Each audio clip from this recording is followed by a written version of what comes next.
અકસ્માત કેસમાં નવા કાયદામાં ફેરફારનો ઠેર ઠેર વિરોધ. રાજકોટ ટ્રાન્સપોર્ટેશન એસોસિએશન દ્વારા કાયદાને પરત ખેંચવા માટે માંગ કરવામાં આવી. સૌરાષ્ટ્રભરમાં ટ્રક ચાલકો કાયદાને લઈ અસમંજસમાં મુકાયા. ટ્રાન્સપોર્ટ એસોસિએશન સરકાર સાથે 5 જાન્યુઆરીએ કાયદાની સમજૂતી કરવા મીટિંગ કરશે. એસોસિએશને કહ્યું કે ટ્રક ચાલકો સજાની જોગવાઈથી ડરી ગયા છે. કાયદાના ડરના કારણે ડ્રાઈવરો કામ પર નથી આવ્યા. અકસ્માતના નવા કાયદાના વિરોધ કેસમાં હવે રાજ્યમાં પેટ્રોલ ડીઝલ સપ્લાય સેવા રાબેતા મુજબ. રાજ્યમાં પેટ્રોલ ડીઝલ વેચાણ સપ્લાયમાં કોઈ સમસ્યા નહીં આવે. પેટ્રોલ પંપ સંચાલક એસોસિએશન તરફથી વ્યવસ્થા કરાઈ છે. તો રાજકોટમાં પેટ્રોલ પંપ પર ટ્રક હડતાલની અસર નહીં. રાજકોટમાં પેટ્રોલ અને ડીઝલ સપ્લાય સેવા રાબેતા મુજબ શરૂ. પેટ્રોલ ડીઝલ વેચાણ સપ્લાયમાં કોઈ જ સમસ્યા નહીં. ટ્રક ડ્રાઈવરની હડતાલ વચ્ચે સંદેશ ન્યૂઝનું રિયાલિટી ચેક. અમદાવાદમાં દૂધ સપ્લાય ચાલુ. ટ્રક હડતાલને લઈને લોકો ભ્રમિત ન થાય. દૂધ સપ્લાય કરતી ટ્રકો નિયમિત રીતે પહોંચી. તો સુરતમાં આજે પણ 50% બસ ડ્રાઈવર હડતાલ પર. 50% બસ ડ્રાઈવરોએ બસ ચલાવવાનું શરૂ કર્યું. નવા કાયદાના વિરોધમાં 2 દિવસથી હડતાલ પર. હિટ એન્ડ રનના કેસમાં ડ્રાઈવરને 10 વર્ષની સજાના વિરોધમાં હડતાલ. હિંમતનગર માર્કેટિંગ યાર્ડમાં શાકભાજીનો ભરાવો થયો. શાકભાજીની આવક સામે જાવક ઘટતા ખેડૂતોમાં ચિંતા. ટ્રાન્સપોર્ટ હડતાલની અસર શાકભાજી ઉપર પણ જોવા મળી. શાકભાજી સિવાય સાબરદાનની નથી થઈ રહી નિકાસ. તો ટ્રાન્સપોર્ટની હડતાલની અસર ભાવનગર માર્કેટ યાર્ડમાં પણ જોવા મળી. યાર્ડમાં ડુંગળી લાવવા પર પ્રતિબંધ. હરાજી બંધ રહેતા ખેડૂતોમાં નારાજગી. તાપીના સોનગઢમાં ટ્રક ડ્રાઈવરોનો ચક્કાજામ. અકસ્માત અંગેના નવા કાયદાને લઈ ભારે રોષ. પોલીસે ઘટના સ્થળે પહોંચીને કામગીરી હાથ ધરી. અકસ્માતના નવા કાયદા સામે થરાદમાં શટલ ધારકોએ વાહનોના પૈડા થંભાવી વિરોધ નોંધાવ્યો. જેને લઈને મુસાફરો અને વાહન ચાલકો વચ્ચે તૂતુ મેમેના દ્રશ્યો સામે આવ્યા. નિર્ણય પરત ખેંચવાની માંગ સાથે ડ્રાઈવરોમાં રોષ. રાજપીપળામાં પેટ્રોલ પંપ પર વાહનોની કતારો લાગી. ટ્રક ડ્રાઈવર્સની હડતાલ બાદ પેટ્રોલ અને ડીઝલ ખૂટી જવાના ડરથી લોકો દોડ્યા. પેટ્રોલ પંપ માલિકોની બાંહેધરી કે પેટ્રોલ નહીં ખૂટે. અકસ્માતના નવા કાયદા સામે દેશભરમાં વિરોધ પ્રદર્શન. હિમાચલ પ્રદેશ અને મહારાષ્ટ્રમાં પેટ્રોલ ભરાવા લોકોની લાંબી કતારો લાગી. હડતાલથી પેટ્રોલ ડીઝલ ખૂટી જશે તેવો ભય. તો સુરતમાં પોલીસ ચોકીને લઈને સર્જાયો વિવાદ. ગેરકાયદેસર પોલીસ ચોકી હોવાનો પૂર્વ કોર્પોરેટરનો દાવો. પોલીસ ચોકીને લઈ સ્થાનિકો અને પૂર્વ કોર્પોરેટર સામસામે. તો બીજી તરફ પોલીસ ચોકી કાયદેસર હોવાનો સ્થાનિકોનો દાવો. સ્થાનિકોએ કહ્યું ઠરાવ પાસ કરીને પોલીસ ચોકીને મંજૂરી આપવામાં આવી છે. તો પૂર્વ કોર્પોરેટરે કહ્યું મનપાની કોઈ પણ મંજૂરી વગર બાંધકામ કરવામાં આવ્યું. બાંધકામની રજા ચિઠ્ઠી નહીં હોવાનો પૂર્વ કોર્પોરેટરનો આક્ષેપ. વડોદરામાં રેશન કાર્ડ માટે નાગરિકોની કતારો લાગી. સમયસર સરકારી કચેરીઓ ન ખુલતા નાગરિકો પરેશાન. વહેલી સવારથી જ લોકો રેશન કાર્ડના કામ માટે પહોંચ્યા. કોમ્પ્યુટર પણ ઓછા હોવાના કારણે ધીમી કામગીરીના આક્ષેપ. ઉનાની અહેમપુર માંડવી ચેકપોસ્ટે એસીબીના દરોડા. અધિકારી સહિત 5 પોલીસકર્મી એસીબીની રડારમાં. ચેકપોસ્ટ પરના સીસીટીવી ફૂટેજ પણ એકત્ર કરાયા.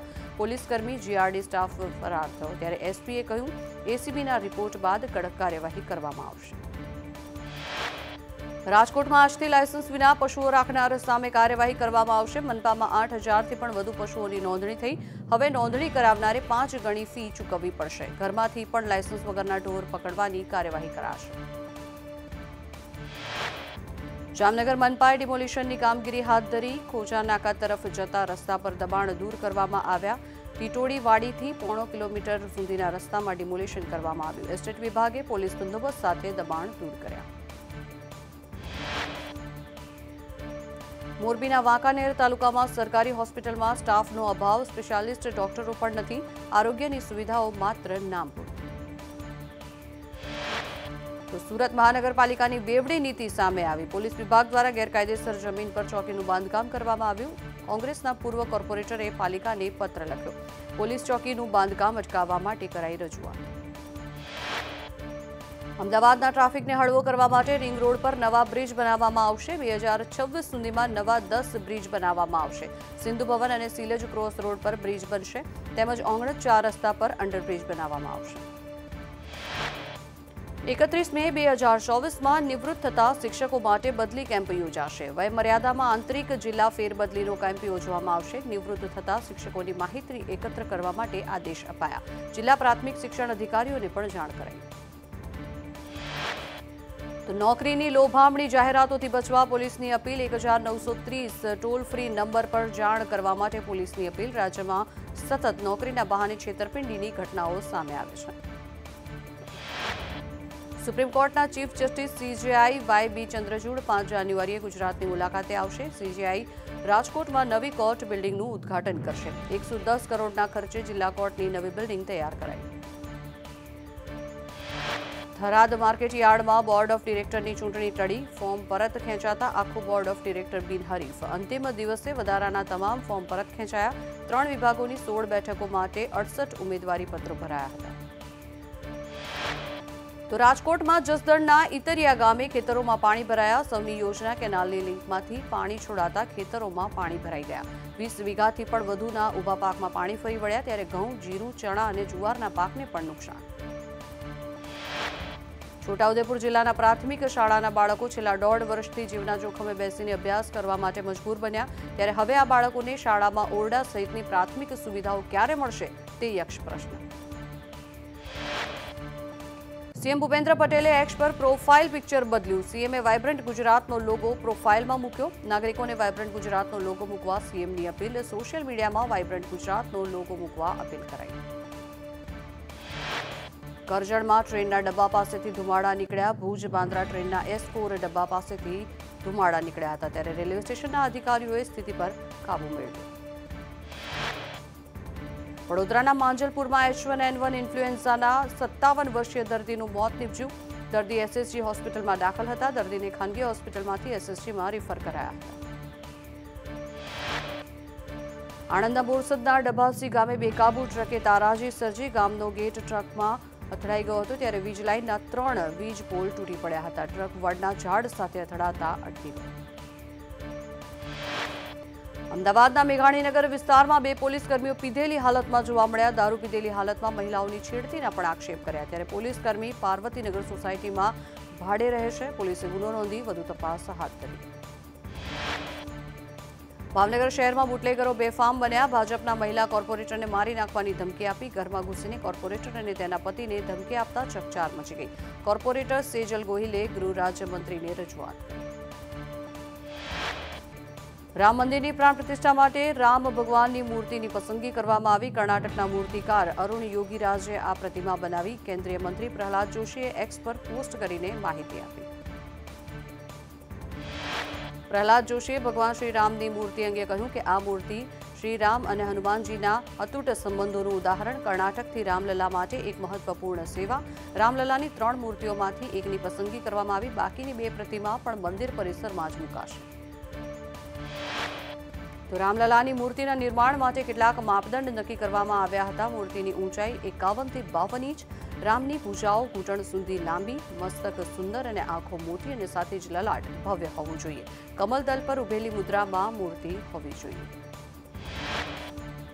રામજીની મૂર્તિના નિર્માણ માટેના માપદંડમાં હાથમાં તીર અને ધનુષ હોય તેવી મુદ્રા રાખવા માટે સૂચન કરવામાં આવ્યું હતું મૂર્તિમાં 5 વર્ષના બાળકની બાળ સહજ કોમળતા ઝળકે આ તમામ માપદંડો પર પૂર્ણ ઉતરતા આ મૂર્તિની પસંદગી કરાઈ રામ મંદિર મુદ્દે દિલ્હીમાં ભાજપની મહત્વની બેઠક ભાજપ અધ્યક્ષ જેપી નડ્ડાની અધ્યક્ષતામાં બેઠકનું આયોજન કેન્દ્રીય ગૃહમંત્રી અમિત શાહની બેઠકમાં હાજરી તેમજ દરેક રાજ્યમાંથી 2 પ્રતિનિધિઓ બેઠકમાં હાજર રહેશે 22 જાન્યુઆરીએ અયોધ્યામાં રામ મંદિરની પ્રાણ પ્રતિષ્ઠા કરોડો ભક્તોની આસ્થાનું કેન્દ્ર રામલલાનું મંદિરમાં દર્શનાર્થીઓની ભીડ ન સર્જાય તે માટે ટ્રસ્ટે ખાસ વ્યવસ્થા કરી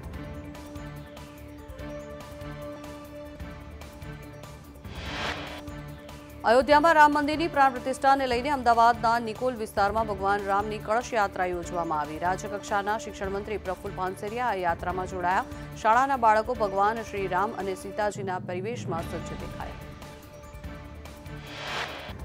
આરએસએસના ઇન્દ્રેશ કુમારે મુસ્લિમોને કરી અપીલ ઇન્દ્રેશ કુમારે મુસલમાનોને 22 જાન્યુઆરીએ રામ નામના જાપ કરવા માટે અપીલ કરી મસ્જિદ દરગાહ અને મદ્રેસામાં શ્રી રામના જાપ કરવા માટે કરાઈ અપીલ આરએસએસના ઇન્દ્રેશ કુમારે મુસ્લિમોને અપીલ કરતા કહ્યું કે અન્ય ધર્મના ધાર્મિક સ્થાનો પર રામ નામની પ્રાર્થના કરો અન્ય ધર્મના લોકો પણ અયોધ્યા સમારોહમાં સામેલ થાય મસ્જિદોમાં 11 વાર શ્રી રામ જય જય રામના જાપ કરો અયોધ્યામાં રામ મંદિરના પ્રાણ પ્રતિષ્ઠા મહોત્સવને લઈને આરએસએસના સ્વયંસેવકો આજથી ઘરે ઘરે જઈને આમંત્રણ આપશે। 5 લાખ કાર્યકર્તાઓનું આજથી ઘર ઘર દસ્તક અભિયાન 22 જાન્યુઆરીએ રામ દીપોત્સવ ઉજવવા અપીલ કરશે। અયોધ્યામાં રામલલાની સ્થાપનાને લઈને દેશભરમાં ઉત્સાહનો માહોલ। મહંત દિલીપદાસજીએ મળ્યું અયોધ્યાનું આમંત્રણ। અયોધ્યામાં રામલલાની પ્રાણ પ્રતિષ્ઠામાં દિલીપદાસજી જશે। ગોધરા ટ્રેન કાંડના મૃતકોને દિલીપદાસજીએ યાદ કર્યા અને કહ્યું કે અનેક લોકોએ પોતાના જીવ ગુમાવ્યા છે। આખરે વિશ્વાસનો આ દિવસ આવ્યો છે। દિલીપદાસજીએ કહ્યું કે અનેક લોકોએ આપેલી આહુતિ ક્યારેય ન ભૂલાય। અયોધ્યાના રામ મંદિર માટે વડોદરામાં બનાવવામાં આવ્યો 1100 કિલો મેટલનો વિશાળ દીવો। દીપકને પ્રજ્વલિત કરવા માટે 4 ફૂટની મસાલ બનાવવામાં આવી। દીવાને પ્રગટાવવા માટે 15 કિલોગ્રામની વજનદાર દિવેટ બનાવાઈ।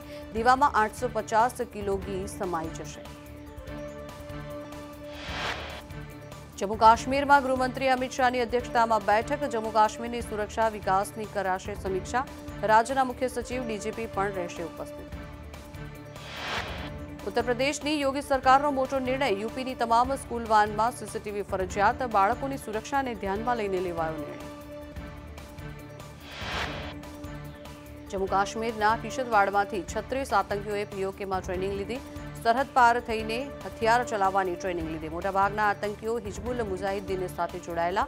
2 દશક પહેલા પીઓકેમાં આતંકી ટ્રેનિંગ માટે ગયા। તો જમ્મુ કાશ્મીરમાં 2023માં બની માત્ર 44 આતંકી ઘટનાઓ। 2018માં એક જ વર્ષમાં 228 આતંકી ઘટનાઓ બની। 2018માં પથ્થરમારાની 1221 ઘટનાઓ બની।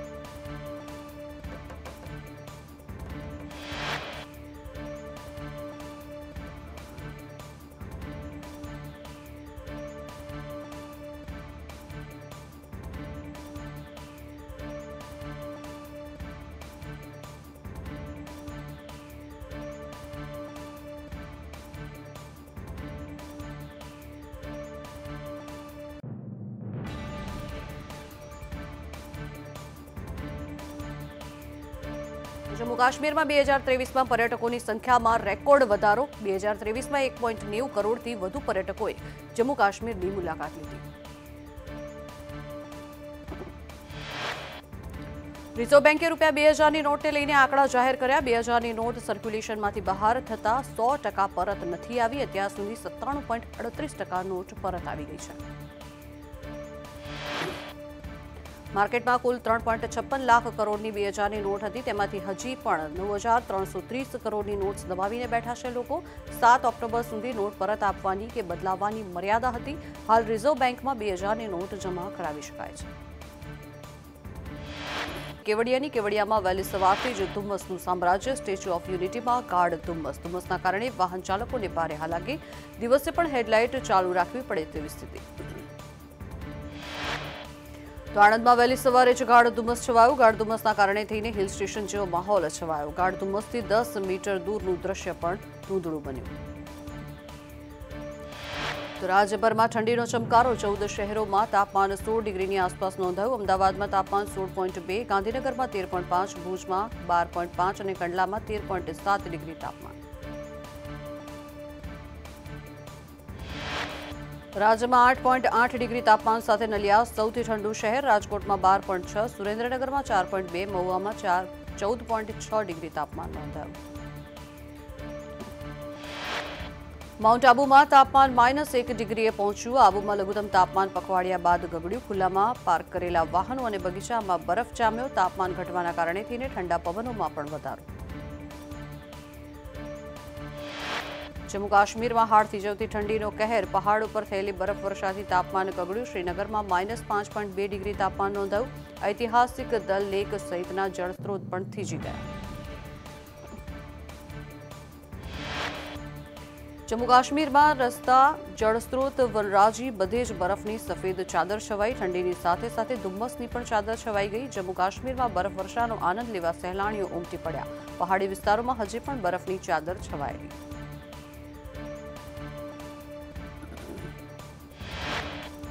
તો જમ્મુ કાશ્મીર અને હિમાચલ પ્રદેશના મોટાભાગના સ્થળોએ તાપમાનનો પારો 0 ડિગ્રીથી પણ નીચે। તો પંજાબ અને હરિયાણાના ઘણા વિસ્તારોમાં પારો -10 ડિગ્રી નીચે।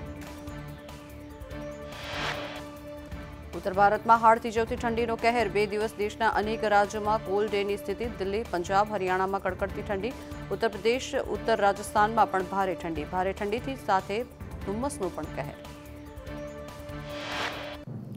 હિમાચલ પ્રદેશમાં ગાઢ ધુમ્મસનું યલો એલર્ટ ઉત્તર ભારતના શહેરોમાં લઘુત્તમ તાપમાન 10 ડિગ્રીની આસપાસ નોંધાયું તો દિવસનું તાપમાન 20 ડિગ્રીથી ઉપર ઓછું